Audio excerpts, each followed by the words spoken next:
Bonjour les aventuriers et les aventurières, vous allez bien? Nous sommes le dernier vendredi du mois et comme promis, nous débutons cette semaine officiellement la série Back to the Past. C'est-à-dire que nous allons voyager dans le passé. Alors j'ai beaucoup tergiversé, j'ai longuement hésité où allais-je vous emmener pour ce premier épisode. Je voulais bien sûr qu'il soit spécial. J'ai envisagé plein d'endroits, j'ai envisagé Porto Rico, j'ai envisagé la Floride, le Maroc, enfin voilà, un petit peu tous les endroits où j'avais été. Et pourtant je n'arrivais pas à me décider. Et quand j'en suis venue à envisager de vous présenter la région du lac de Côme, en fait ça m'est apparu comme une évidence, puisque déjà c'était le dernier voyage avant les confinements et tout ce qui s'en est suivi, mais aussi c'est la région d'origine de tout le côté maternel, c'est-à-dire que mes grands-parents sont originaires de là-bas, mes arrière-grands-parents sont tous enterrés dans le petit cimetière du village.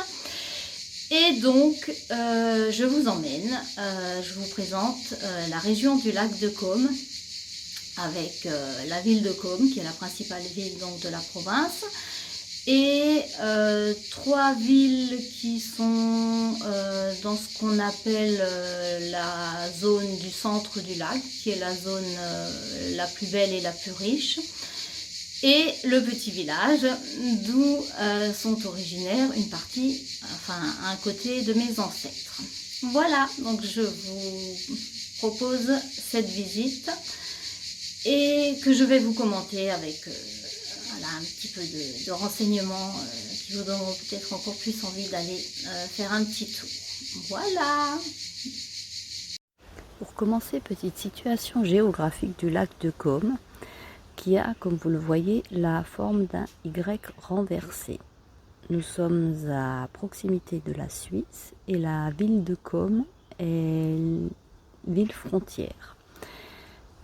Elle est bordée par le lac de Côme et ses origines sont très anciennes. Elle est occupée depuis très longtemps. Voici la cathédrale. Ici, nous voyons la basilique San Fedele. Et nous faisons un petit tour dans les rues pour remarquer l'architecture des bâtiments, admirer l'un ou l'autre édifice. Tout en haut, ce que vous voyez signalé est la ville de Brunat, à laquelle on peut accéder par un funiculaire.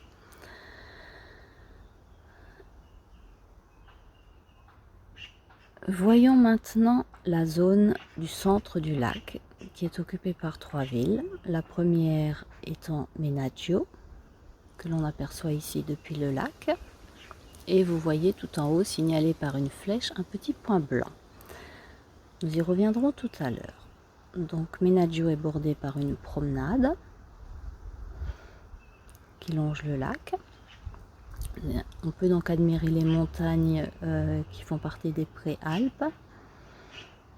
C'est une petite localité touristique tranquille.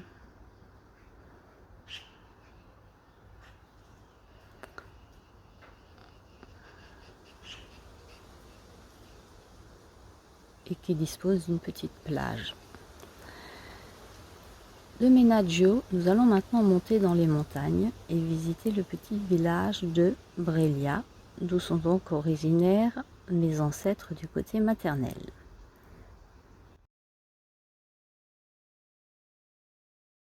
Le petit village de Breglia se situe à 750 mètres d'altitude et est habité depuis très très longtemps, puisqu'on situe les premiers habitants entre le 1er et le 3e millénaire avant Jésus-Christ. Le petit point blanc que je vous signalais tout à l'heure est cette chapelle qui est située sur le village de Breglia, duquel partent de nombreux sentiers de randonnée. Il est donc possible d'effectuer de nombreuses balades dans les Préalpes. On voit ici notamment une vue sur le lac depuis la montée vers le refuge alpin de Menaggio qui se situe à 1400 mètres d'altitude. Et voici la vue que l'on a sur le lac depuis ce refuge. Le sommet en question s'appelle la Grona et se situe à 1736 mètres d'altitude.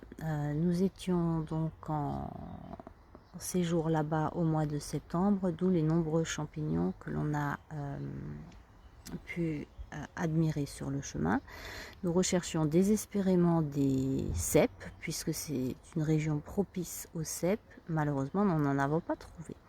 Alors la petite flèche blanche que je vous ai indiquée signale la ville de Bellagio, qui est donc une autre ville de ce centre. Et nous voici à Varennes, la troisième ville. Une petite localité touristique qui borde le lac avec de nombreuses ruelles qui montent et qui descendent, des marches, des ruelles étroites, des maisons anciennes. C'est très typique dans la région. Il y a de nombreuses boutiques, de nombreux restaurants, de nombreux bars et bien évidemment des glaces qui sont la spécialité de l'Italie. Donc, si vous avez envie de faire un petit peu de marche, vous pouvez monter jusqu'au château qui surplombe la ville et duquel on a une vue fantastique sur le lac,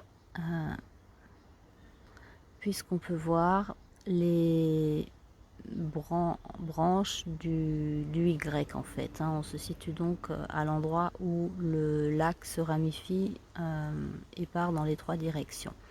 Alors vous aurez bien compris que pour passer d'une rive à l'autre du lac, la meilleure solution c'est le bateau, parce que s'il fallait effectuer tous les kilomètres en voiture, vous mettriez des heures. Et donc voici la ville qu'on appelle la perle du lac, c'est-à-dire Bellagio, donc qui est une ville organisée un peu comme Varennes, avec des rues qui montent, qui descendent, mais c'est une ville particulièrement chic avec des boutiques de luxe et qui est visitée par de nombreux touristes qui viennent du monde entier. Voilà pour ce petit aperçu de la région du lac de Côme.